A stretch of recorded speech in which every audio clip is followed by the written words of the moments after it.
Whenever a working man appeared to be rising above himself, even in the reform movement, he quickly drew the jealousy of many of his own class. Next, there was that demagogic element, inevitable in a popular movement, excluded from power or hope of power, which encouraged the wholly unconstructive rhetoric of denunciation.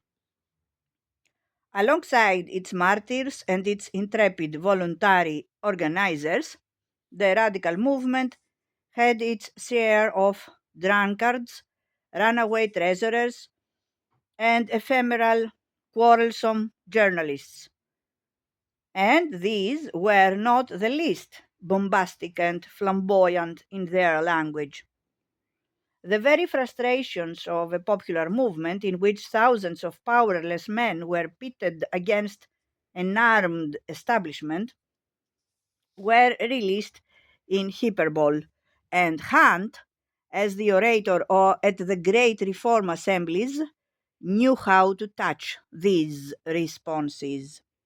His style of oratory was given to him by the frustrations of those whom he addressed, but many other factors contributed to the elevation of the demagogue. At the national level, radicalism never knew the self discipline of political organization. Since any party or corresponding center was illegal, and since no elected executive determined policy and strategy, leadership inevitably fell to individual orators and journalists. Genuine disagreements upon matters of policy spilled over into personal jealousies, and equally, the leader whose policy was endorsed by popular acclaim found in this food for his personal vanity. The conditions of agitation fostered the personalization of issues. The great mass meeting demanded its colorful figurehead.